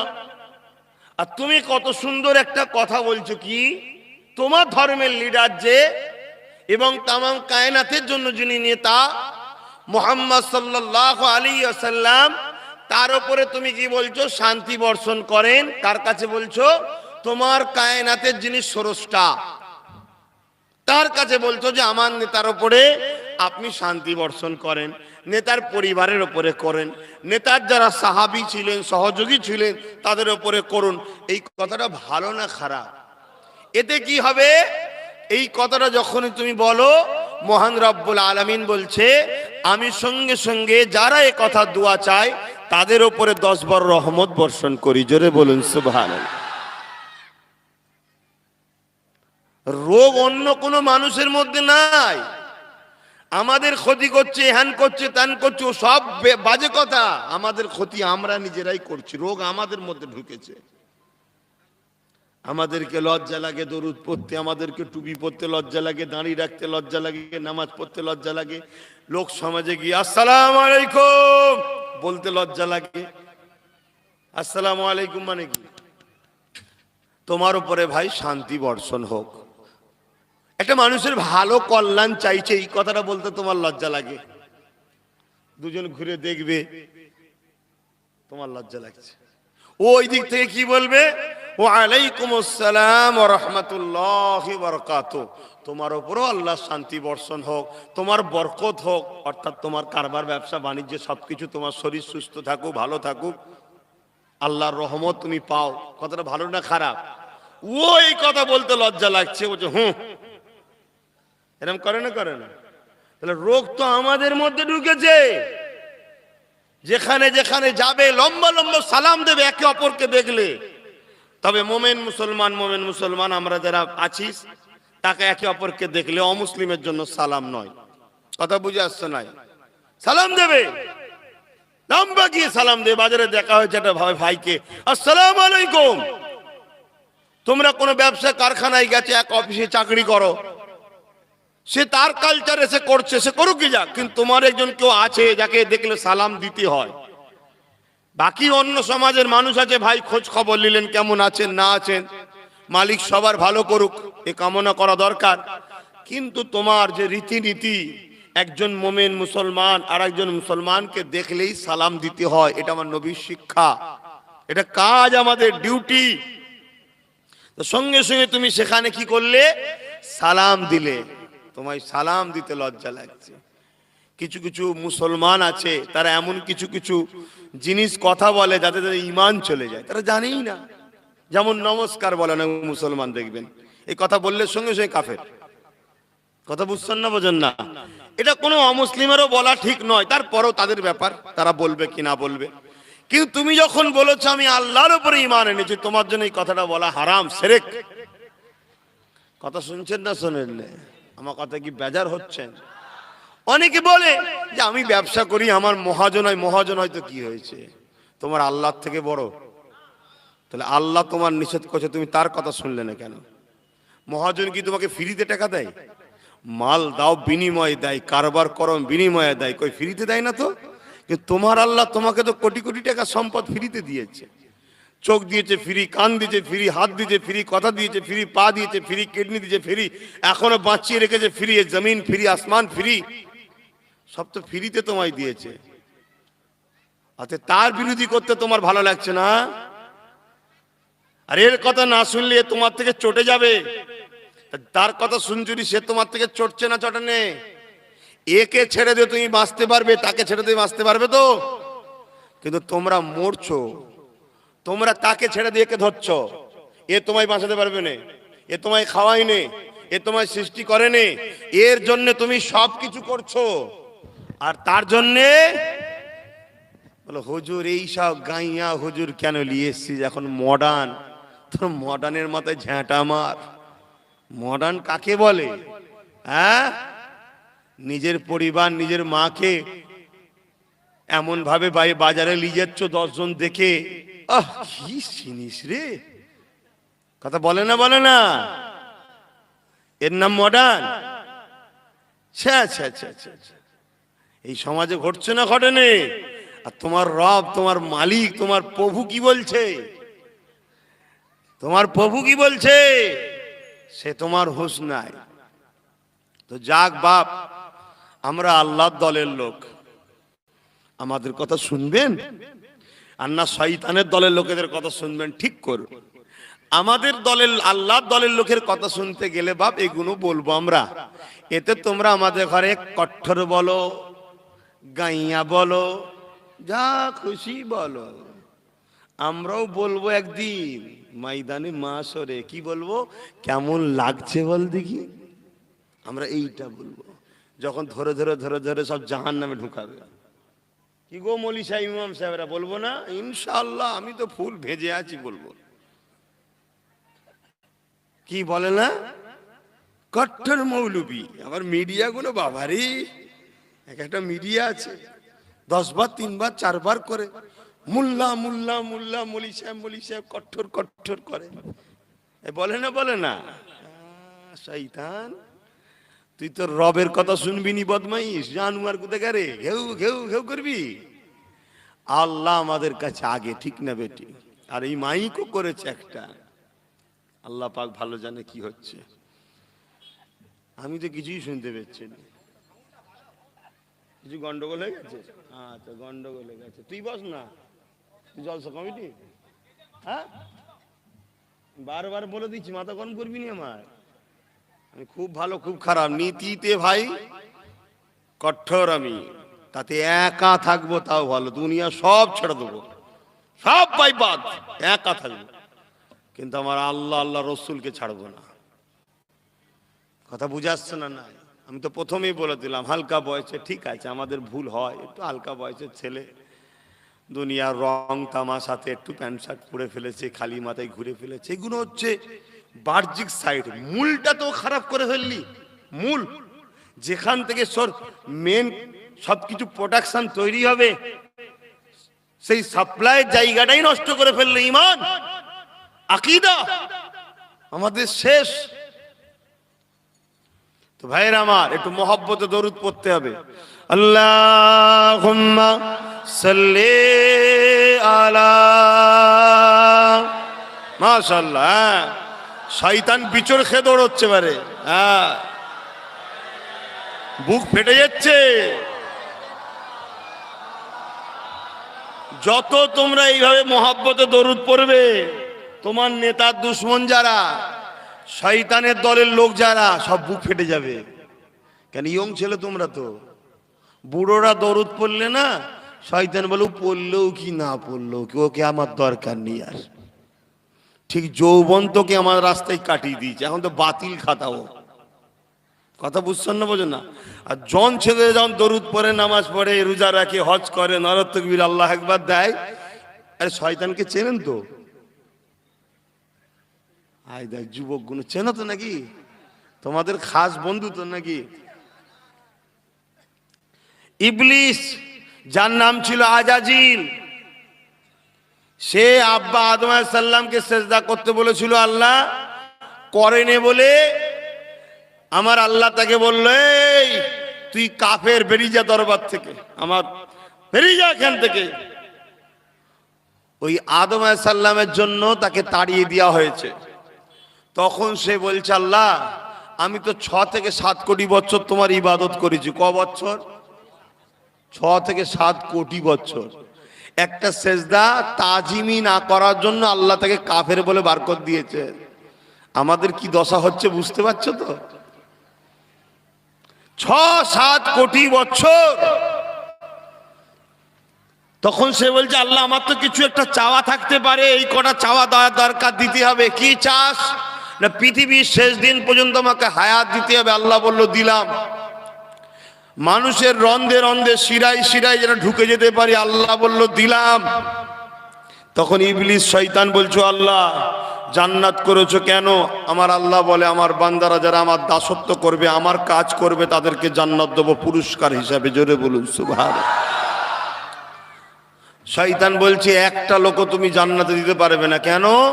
আমি সবাইয়ের অন্তরে শিরায় শিরায় ঢুকে গিয়ে ওদেরকে অসুআশা দিয়ে গান শোনাবো, যাত্রায় নিয়ে যাবো, ফাংশনে নিয়ে যাবো, খুন করাবো, মার্ডার করাবো, মওয়াবের বিরুদ্ধে নিয়ে যাবো, ওদেরকে শয়তানি রাস্তায়, তোমার রাস্তা থেকে সরিয়ে সব আমার মুরিদ বানাবো। শুনছেন? তাহলে সেই হলো শয়তান, যে আমাদেরকে সর্বসময় আল্লাহ থেকে সরিয়ে তার রাস্তায় নিয়ে যেতে চায়। আর সে শয়তান একা কাজ করছে না, তার অফিস আদালতে বহুত লোক লাগিয়ে দিয়েছে। তাদের ঘরে চিনবেন কি করে? যারা আপনাদের ঘরে আল্লাহ থেকে সরাতে চায় তারাই হলো শয়তানের চালা। শুনছেন না? শোনেন না? কিন্তু দুঃখের বিষয়, এখন আপনারা তো আমাদের ডাকে সাড়া দেন না, ওই চালাদের ডাকে বেশি সাড়া দেন। কি কেন? শয়তানের হাতে ফান্ড অনেক, এটাই আল্লাহর কুদরত। তাদের দ্বারা দিয়ে আপনাদের ঘরে এসে খাওয়ায়, মদের বোতল নানা রকম জিনিস দেয়, ওই খেয়ে আপনি খুশিতে আনন্দে চলে যাচ্ছেন আপনারা আল্লাহকে ছেড়ে দিয়ে। অথচ এটা একবারও মনে করলেন না একদিন না একদিন আমাকে আপনাকে জমিন থেকে চলে যেতে হবে। যেদিন আপনার আমার জানাজা হয়ে যাবে, কবরের জমিনে আমাকে আপনাকে শুইয়ে দেবে। ওই কবরের জমিনে তোমার আমার সাথে কেউ যাবে না। ওই জায়গায় ধন দৌলত কাজে লাগবে না, ওই জায়গাতে সুন্দর চেহারা কাজে লাগবে না, ওই জায়গাতে কেউ তোমার আমার সাথে যাবে না। ওই জায়গাতে তুমি যদি দুনিয়ার জমিনে মুহাম্মদ রাসূলকে লিডার বলে মেনে তিনার কথা মতো চলতে পারো, ওই জায়গাতে আমার নবী তোমার জন্য এসে আল্লাহর ফেরেশতার কাছে সাফাই দিয়ে দেবে। তুমি নবীকে চিনতে পেরে যাবে, কবরে তুমি আরামের ঘুম ঘুমাবে।